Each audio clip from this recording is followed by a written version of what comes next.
ದೇಶದ ಸೈನಿಕರಿಗೆ ಒಳಿತನ್ನು ಬಯಸಿ ದಾಂಡೇಲಿಯ ಶ್ರೀ ದಾಂಡೇಲಪ್ಪ ಸನ್ನಿಧಿಯಲ್ಲಿ ಅಟಲ್ ಅಭಿಮಾನಿ ಸಂಘಟನೆಯಿಂದ ವಿಶೇಷ ಪೂಜೆ ಸಲ್ಲಿಕೆ.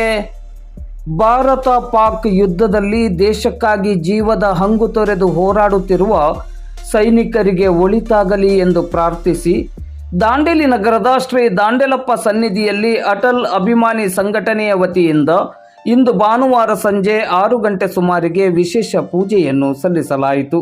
ಭಾರತೀಯ ಸೇನೆಯು ಪಾಕಿಸ್ತಾನ ಮತ್ತು ಪಾಕ್ ಆಕ್ರಮಿತ ಕಾಶ್ಮೀರದಲ್ಲಿ ಆಪರೇಷನ್ ಸಿಂಧೂರ ಯಶಸ್ವಿಯಾಗಿ ನಡೆಸುವ ಮೂಲಕ ಪಾಕಿಸ್ತಾನಕ್ಕೆ ತಕ್ಕ ಪಾಠವನ್ನು ಕಲಿಸಿದೆ.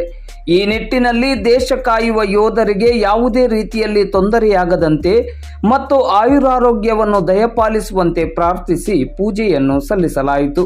ಈ ಸಂದರ್ಭದಲ್ಲಿ ಮಾತನಾಡಿದ ಅಟಲ್ ಅಭಿಮಾನಿ ಸಂಘಟನೆಯ ಅಧ್ಯಕ್ಷರಾದ ವಿಷ್ಣು ನಾಯರ್ ಅವರು, ದೇಶದ ಪ್ರತಿಯೊಬ್ಬ ಯೋಧನು ಈ ದೇಶದ ಮಹೋನ್ನತ ಆಸ್ತಿ. ದೇಶಕ್ಕಾಗಿ ತಮ್ಮ ಜೀವದ ಹಂಗು ತೊರೆದು ಸೇವೆಯನ್ನು ಸಲ್ಲಿಸುವ ಸೈನಿಕರಿಗೆ ಶಕ್ತಿ ತುಂಬುವ ನಿಟ್ಟಿನಲ್ಲಿ ಈ ಪೂಜೆಯನ್ನು ಸಲ್ಲಿಸುತ್ತಿದ್ದೇವೆ ಎಂದರು. ಸೈನಿಕರಿಗಷ್ಟೇ ಅಲ್ಲದೆ ಸೈನಿಕರ ಕುಟುಂಬಸ್ಥರಿಗೂ ಭಗವಂತ ಶಕ್ತಿ ಮತ್ತು ಆಯುರಾರೋಗ್ಯವನ್ನು ಕರುಣಿಸಲಿ ಎಂದು ಪ್ರಾರ್ಥಿಸಿದರು. ಈ ಸಂದರ್ಭದಲ್ಲಿ ಅಟಲ್ ಅಭಿಮಾನಿ ಸಂಘಟನೆಯ ಪ್ರಮುಖರಾದ ಆನಂದ್ ಕಾಂಬ್ಳೆ, ಮಂಜುನಾಥ್ ಶೆಟ್ಟಿ, ಪ್ರಜ್ವಲ್ ಪ್ರಭು, ಲಕ್ಷ್ಮಣ್, ವಿರೂಪಾಕ್ಷ ಕಿನ್ನಾಳ್, ಪರಶುರಾಮ್, ಮಹಂತೇಶ್, ಬಸಪ್ಪ, ಪ್ರಫುಲ್, ಲಿಂಗಯ್ಯ ಪೂಜಾರ್, ಅನಂತರಾಜ್, ಸಾದಿಕ್ ಮುಲ್ಲಾ, ಅರವಿಂದ್ ಮೊದಲಾದವರು ಉಪಸ್ಥಿತರಿದ್ದರು.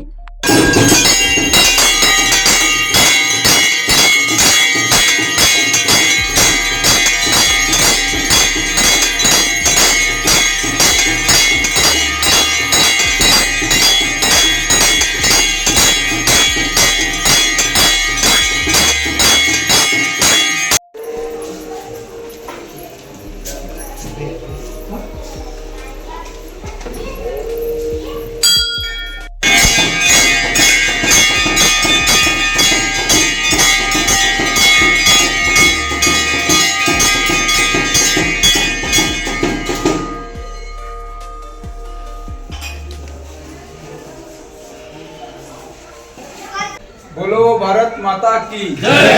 भारत माता की जय। भारत माता की जय। वंदे मातरम। वंदे मातरम। वंदे मातरम।